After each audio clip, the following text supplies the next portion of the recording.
Et on poursuit cette exploration de ce monde immobilier avec Sandrine Alonier. Bonjour Sandrine. Bonjour. Merci de nous avoir rejoints pour vousfinancer.com. On a vu quelques données sur le marché vraiment purement immobilier. Lorsque l'on vient sur ce crédit, sur la façon dont il respire, etc. Comment se porte votre marché à vous en ce moment, Sandrine? Je pense qu'il y a vraiment une corrélation. La reprise du marché de l'immobilier, elle est vraiment liée au niveau record des taux qu'on connaît depuis le début de l'année. Les taux ont même encore baissé au mois de juin, alors qu'on s'attendait vraiment à avoir touché un plancher. Donc c'est vrai que ces taux très bas boostent le marché. D'ailleurs, Sandrine, il faut que vous nous disiez le dernier record de vous financer, parce que moi, je ne m'en laisse pas. Donc le dernier record pour le meilleur profil, un taux sur 20 ans. 1,20% sur 20 ans et 1% sur 15 ans. Et maintenant, on peut même emprunter à moins de 1% sur 10 ans. Donc quand il commence à donner de l'argent, vous m'appelez. C'est vraiment des niveaux inédits qui, en effet, reboostent le marché et relancent, en effet, la demande. Donc, on ne peut qu'être optimiste en ce moment dans ce marché qui reprend. Oui. Aujourd'hui, quand on brosse justement ce marché du crédit, qui on trouve? Essentiellement des accédants à la propriété qui viennent initier un dossier, un crédit, ou est-ce qu'il y a une majorité de renégociations parce que ça y est, il y en a qui ont retrouvé de la marge de manœuvre? Alors en effet, il est intéressant de décomposer un peu le marché. Les primo-accédants sont légèrement revenus au début d'année avec l'arrivée du nouveau prêt à taux zéro dans le neuf et dans l'ancien. Ils avaient décalé leurs achats sur la fin de l'année pour attendre ce nouveau dispositif. Donc ils sont revenus, mais pas en masse quand même. Aujourd'hui, c'est que 40% des acheteurs. Tout simplement parce qu'avec 86% des embauches en CDD et avec donc une instabilité de l'emploi, un contexte de crise, il est aujourd'hui difficile d'acheter avant 30-35 ans. Donc les primo-accédants aujourd'hui sont là, mais on n'a pas de retour massif. On a des secondo-accédants qui, eux, profitent à fond de la baisse des taux, puisqu'ils avaient acheté à 4-5%. Aujourd'hui, ils peuvent acheter quasiment une pièce en plus en payant la même mensualité. On a en effet les investisseurs qui sont de retour, mais plutôt là où il y a du neuf. Donc c'est vrai que dans Paris, comme il y a peu de construction neuve, on a aussi moins d'investisseurs. Et on a en effet de nouveau des renégociations de prêts. Et ça, je dirais, c'est un petit peu la nouveauté depuis le mois de mai-juin, puisqu'aujourd'hui, 35% des demandes sont de nouveau des renégociations de prêts, alors qu'en début d'année, on avait vu ça chuter et on n'était plus qu'à 18%. Ça nous renvoie à ce qui s'était passé il y a quelques mois, on pourrait presque même dire quelques années maintenant. Ouais. Exactement, il y a un an pile, on était dans cette configuration où il y avait 50% des demandes qui étaient des renégociations. Donc là, c'est un petit peu moins parce que le stock quand même a été renégocié. Mais ce qui est assez incroyable, c'est qu'aujourd'hui, on renégocie même des crédits de fin 2015. Des crédits qui ont 6 mois, on les renégocie. Par exemple, on a renégocié à Nantes un crédit de 775 000 €.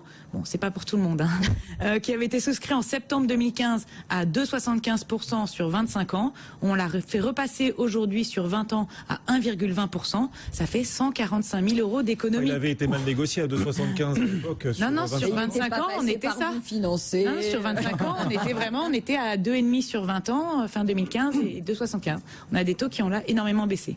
Dans la précédente période, on se souvient que ça avait généré pas mal d'émotions chez les banques qui étaient full et qui avaient bloqué un petit peu tout en remontant brièvement leurs taux, etc. Où est-ce qu'en sont les banques aujourd'hui sur leur plan de marche? Est-ce qu'elles risquent d'être submergées? Est-ce qu'elles sont en retard? Comment? C'est vrai que l'année dernière, on avait vécu une année compliquée parce que les banques, voyant l'été arriver, s'étaient dit on va remonter légèrement les taux pour freiner la demande. Et à l'inverse, les gens s'étaient précipités pour acheter. Là, cette année, on n'est pas du tout dans la même configuration. On a eu une fin d'année qui a quand même été assez molle en termes de reprise. Le début d'année aussi n'a pas été aussi dynamique que ce à quoi on s'attendait. Donc aujourd'hui, on a des banques qui sont en léger retard sur leurs objectifs ou qui sont tout juste dedans. Comme elles se sont mis des objectifs très ambitieux, elles nous disent avoir besoin de l'ensemble de l'année pour réaliser ces objectifs. Ça veut dire que ça va baisser? Donc on va pas, en tout cas pas avoir de hausse et on pourrait en effet avoir encore des légères baisses de taux, tout simplement parce qu'aujourd'hui on a encore des écarts importants. Le 1,20% sur 20 ans, toutes les banques ne le proposent pas et tout le monde ne l'a pas. On va de 1,20% au mieux jusqu'à 2%. Donc les banques les moins bien positionnées pourraient, elles, rebaisser encore leurs taux pour justement reprendre des parts de marché d'ici la fin de l'année. Tout autre chose, est-ce que le Brexit, vous avez l'impression, a eu un impact sur le moral, sur la vitesse, sur Alors c'est un ce domaine de l'emprunt. Ouais, c'est un petit peu tôt pour le dire, mais si on regarde les chiffres et si on regarde les taux d'emprunt d'État, la veille du Brexit, on était à 0,44% pour les taux d'emprunt à 10 ans en France. On est tombé le lendemain à 0,34 et hier à 0,33. Là, j'ai pas regardé, mais a priori, on va sur des taux d'emprunt durablement bas. Pour l'instant, tout simplement parce que 0,28 ce matin. Voilà, donc ça a encore baissé. Merci pour l'information. On est bien sur BFM Business. Tout simplement parce que dans ce contexte de volatilité de la bourse, de tous les marchés, on a des investisseurs qui s'orientent vers des dettes sûres, comme celle de l'Allemagne et celle de la France, qui du coup ont vu leur taux d'emprunt chuter. Et je pense que ça va être le cas durablement. Là encore, avec la baisse de la notation du Royaume-Uni, on va vers des taux d'emprunt d'État en France qui vont rester bas, et ce qui laisse une marge de manœuvre aux banques pour baisser de nouveau leurs taux. Donc moi, je pense que le Brexit va avoir un impact sur les taux. On pourrait, pourquoi pas, redescendre à 10% sur 20 ans. Pourquoi pas? Si les banques ont des contreparties suffisantes à côté pour rentabiliser les prêts qu'elles accordent, et si elles ont la volonté commercialement de prêter à des taux bas, et c'est le cas, ça pourrait encore légèrement baisser. Profitons-en, parce qu'il y a une idée quand même à travers les superviseurs, c'est qu'on passe de plus en plus vers des taux variables à l'avenir. On ne parle pas des prochaines semaines, mais dans les prochaines années, on aura de moins en moins accès à des crédits, à des taux fixes, et de plus en plus, on sera obligé de prendre des taux variables. Tout à fait, parce qu'aujourd'hui, les banques se refinancent sur les marchés à des taux extrêmement bas, mais elles ont des ressources sur les prêts qu'elles accordent pour 5 à 10 ans.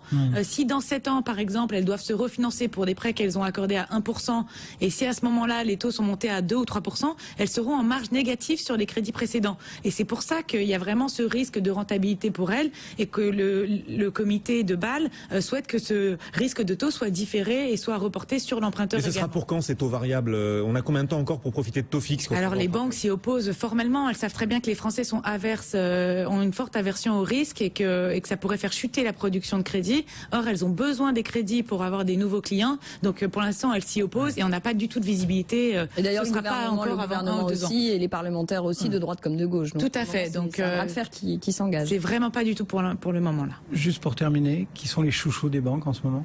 Alors les chouchous... Qui faut-il être pour avoir ce 1,2 ou les futurs 1,1? Alors malheureusement, c'est toujours un peu pareil. Les profils qui bénéficient de ces taux sont des gens avec des revenus très élevés, entre 8 et 10 000 euros à deux.